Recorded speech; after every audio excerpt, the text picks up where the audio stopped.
Audio Jungle. Audio Jungle. Hello everyone, hope you all are doing well. I am Saitya from Tourism Education. Today we will discuss about Warsaw Convention. We will understand what is Warsaw Convention, its definition, impacts, fast fact and every detail about Warsaw Convention. So without wasting time, let's start our topic and most important thing, if you like my video, don't forget to like, share and subscribe. Let's start our topic, the Warsaw Convention, Foundation of International Air Law. First we will discuss what is Warsaw Convention. Warsaw Convention क्या है? वार्सो convention एक अंतर्राष्ट्रीय convention है जो विमान द्वारा पारिश्रमिक के बदले व्यक्तियों, सामान या तेल के अंतर्राष्ट्रीय परिवहन के दायित्व को नियंत्रित करता है। मूल रूप से 1929 में वार्सो में हस्ताक्षरित, इसलिए इसका नाम वार्सो रखा गया। इसे 1955 में द हेग और 1975 में मॉन्ट्रियल में संशोधित किया गया था।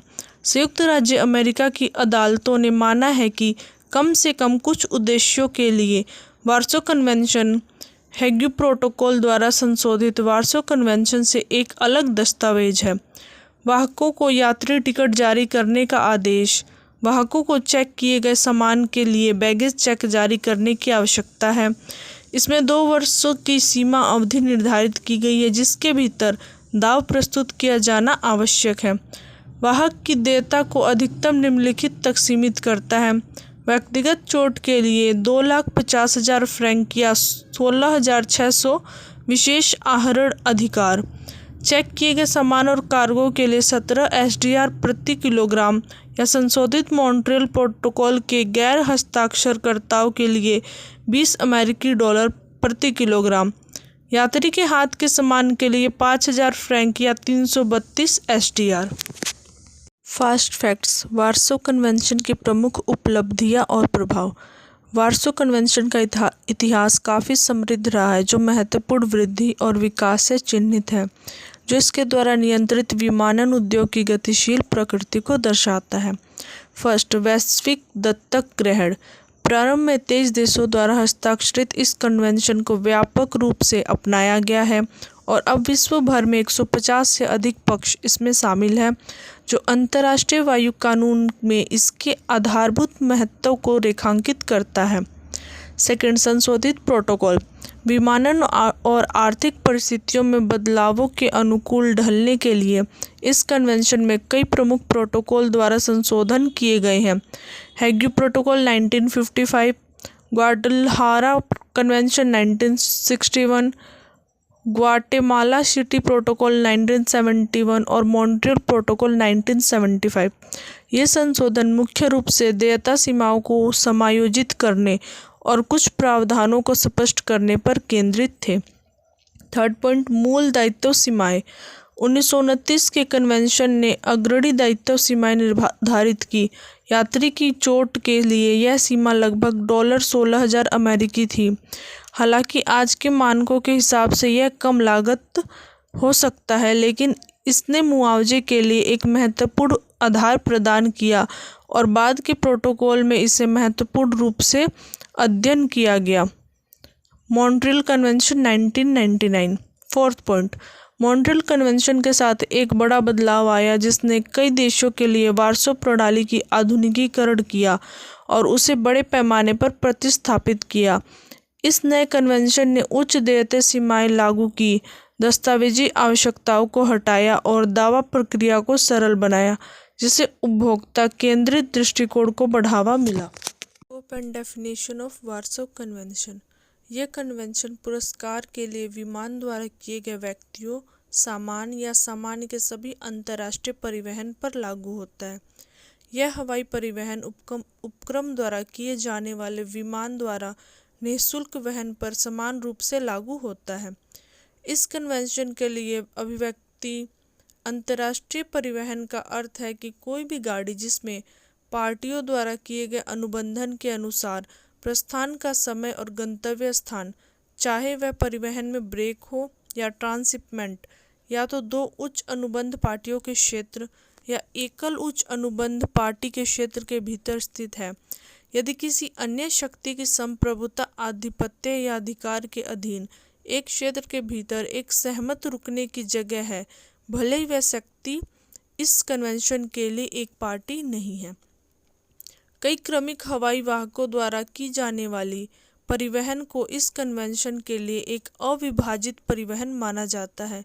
यदि पार्टियों ने इसे एक एकल ऑपरेशन के रूप में माना है, चाहे इस पर एकल अनुबंध या अनुबंधों की श्रृंखला के रूप में सहमति हुई हो, और यह अपने अंतर्राष्ट्रीय कैरेक्टर को केवल इसलिए नहीं खोता है क्योंकि एक अनुबंध या अनुबंधों की एक श्रृंखला पर पूरी तरह से एक ही उच्च अनुबंध पार्टी की संप्रभुता, आधिपत्य, जनादेश या अधिकार के अधीन एक क्षेत्र के भीतर निष्पादित की जानी है।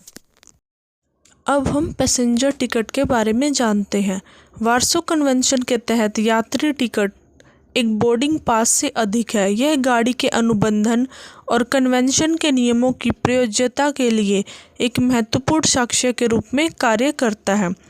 यात्री टिकट की अनिवार्य सामग्री: जारी करने का स्थान और तिथि कानूनी रिकॉर्ड रखने के लिए आवश्यक है। प्रस्थान और गंतव्य बिंदु गाड़ी की अंतर्राष्ट्रीय प्रकृति को स्पष्ट रूप से परिभाषित करता है। सहमत ठहराव स्थान यदि लागू हो तो मार्ग और दायरे को और अधिक परिभाषित करने के लिए। वाहक का नाम और पता जिम्मेदार पक्ष की पहचान करता है। यह कथन कि परिवहन इस कन्वेंशन द्वारा स्थापित दायित्व से संबंधित नियमों के अधीन है। लगेज टिकट चेक किए गए सामान की सुरक्षा के लिए जारी किया जाता है। सामान की ढुलाई के लिए छोटी व्यक्तिगत वस्तुओं के अलावा जिनका भार यात्री स्वयं उठाता है, वाहक को सामान टिकट देना होगा। सामान टिकट 2 प्रतियों में बनाया जाएगा, एक भाग यात्री के लिए और दूसरा भाग वाहक के लिए। लगेज टिकट में निम्नलिखित विवरण शामिल होंगे: जारी करने का स्थान और तारीख, प्रस्थान और गंतव्य स्थान, वाहक या वाहकों का नाम और पता। यह कथन कि परिवहन इस कन्वेंशन द्वारा स्थापित दायित्व से संबंधित नियमों के अधीन है। यात्री टिकट की संख्या, पैकेजों की संख्या और वजन, तदनुसार घोषित मूल्य की राशि। यह कथन कि वह वहन इस अभिसमय द्वारा स्थापित दायित्व से संबंधित नियमों के अधीन है। Airway bill the cargo contract document. माल के प्रत्येक वाहक को यह अधिकार है कि वह प्रेषक से एक दस्तावेज तैयार करवाकर उसे सौंपने की मांग रख सकता है, जिसे एयर कंसाइनमेंट नोट कहा जाता है। प्रत्येक प्रेषक को यह अधिकार है कि वह वाहक से इस दस्तावेज को स्वीकार करने की मांग कर सकता है। इस दस्तावेज की अनुपस्थिति, अनियमितता या हानि परिवहन अनुबंधन के अस्तित्व या वैधता को प्रभावित नहीं करती है, जो कि अनुच्छेद 9 के प्रावधानों के अधीन फिर भी इस कन्वेंशन के नियमों द्वारा शासित होगी।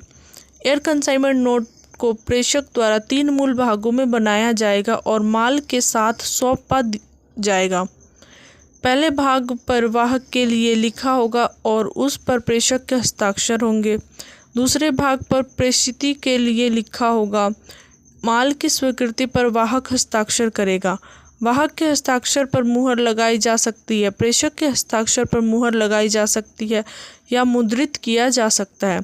यदि प्रेषक के अनुरोध पर वाहक हवाई प्रेषण नोट तैयार करता है तो इसके विपरीत सबूत के अधीन रहते हुए यह माना जाएगा कि उसने प्रेषक की ओर से ऐसा किया है। माल के वाहक को यह अधिकार है कि वह एक से अधिक पैकेज होने पर प्रेषक से अलग अलग खेप नोट बनाने की मांग कर सकता है। एयर कंसाइनमेंट नोट में निम्नलिखित विवरण शामिल होंगे: इसके निष्पादन का स्थान और तारीख, प्रस्थान और गंतव्य स्थान। कानूनी प्रभाव और उपभोक्ता संरक्षण। आधुनिक विमानन कानून की नींव। वार्सो कन्वेंशन का वैश्विक विमानन कानून, इसका प्रारंभिक दायरा दशकों तक एक आधार के रूप में आगामी अंतर्राष्ट्रीय समझौते के लिए कार्य करता रहा। समान कानूनी ढांचा।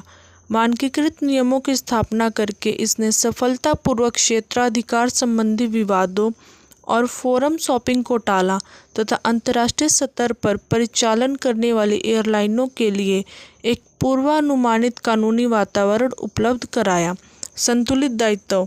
वाहक देयता को सीमित करते हुए इसने यह सुनिश्चित किया कि यात्रियों और मालवाहकों को क्षति के लिए गारंटीकृत यद्यपि सीमित मुआवजा मिले, जिससे हवाई यात्रा में विश्वास को बढ़ावा मिले। स्थानीय कानूनों का पूर्व ग्रहण। अपने दायरे में इस कन्वेंशन ने विविध राष्ट्रीय अपकृत्य कानूनों को पूर्व निर्धारित किया तथा एक एकल अंतर्राष्ट्रीय कानून व्यवस्था का निर्माण किया, जिसने सीमा पार की घटनाओं के लिए कानूनी कार्यवाही को सुनिश्चित किया।